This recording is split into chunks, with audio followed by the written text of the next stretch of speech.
Hi, I'm Trevor Stevenson, co-founder of the Leadership Group. This video is about being stretched and stressed.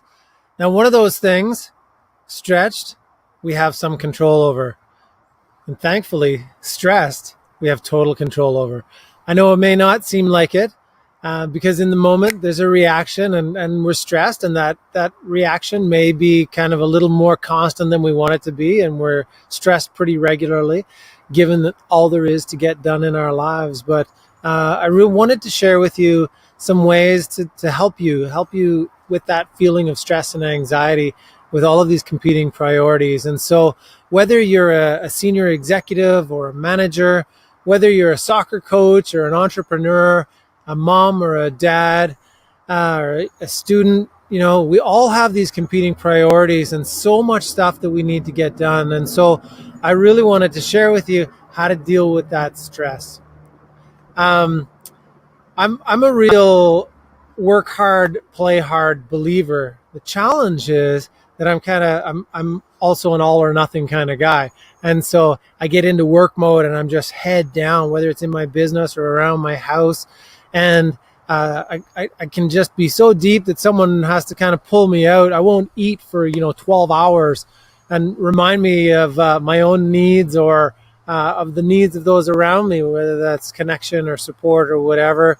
And transversely on the play side, I'm all or nothing there. If I'm in play mode, if I'm traveling, if I'm biking or snowboarding or just out for a weekend with friends, I completely forget about work, which is a wonderful thing, unless, it goes on too long and there are actually goals and objectives that aren't being met that I've committed to. So that's my natural way and my tendency. And so I want to share with you that that can create stress for me, and I've recognized it.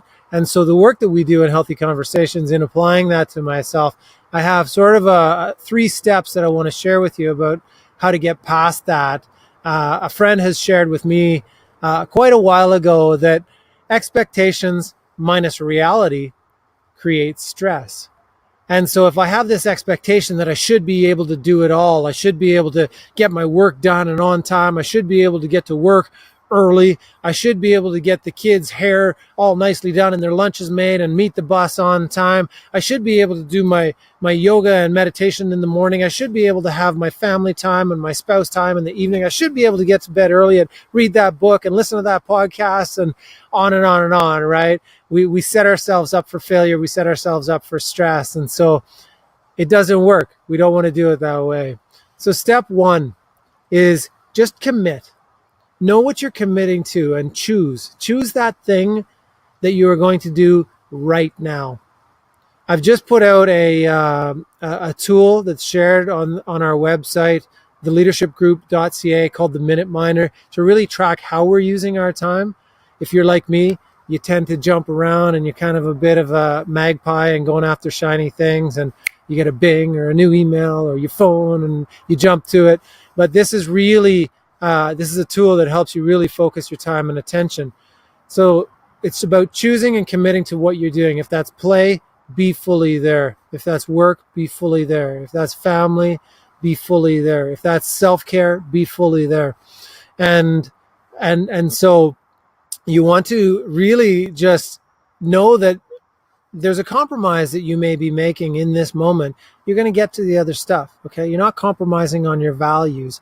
It's just you need to be present with what you're doing. The second one is how you use your time for the next step. And so how do you budget? How do you fully focus when you're committed to what you are doing or that next thing you need to do, setting it aside, knowing, okay, I'm going to work on that for 2 hours a day over the next 5 days, because when I was away all last weekend and had thoughts of, wow, if I was at home, I could be getting so much done on this mega project that's going to take over my home life. I had to set those aside and recognize, no, I got a plan. I'm going to get to those. And the last one relates to that, is to stop shooting yourself. And so when those feelings of guilt or shame will creep in, or those thoughts that we have that I should be doing something else instead of being where I am fully right now, if you've committed, if you've already chosen to being there, then be there. And just let go of the guilt, be mindful for a moment and ask yourself how that is serving you. If that conversation is serving you in any way, you'll recognize pretty quickly that it's not serving you.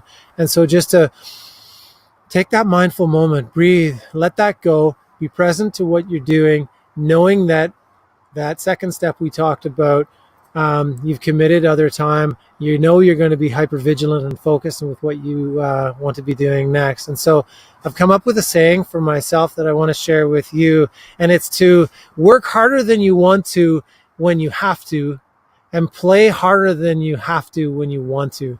So go out there and do it. Live in the moment and get that done that you need to do, and tell me about it. Write some comments here, give me feedback on Facebook, reach out to us by email, whatever it is. I'd love to hear your story, how you're applying this stuff, or any challenges that you have. Always happy to have a free coaching call and just help you think through some of the things about being more successful, experiencing more joy in your life. So be well, be in touch.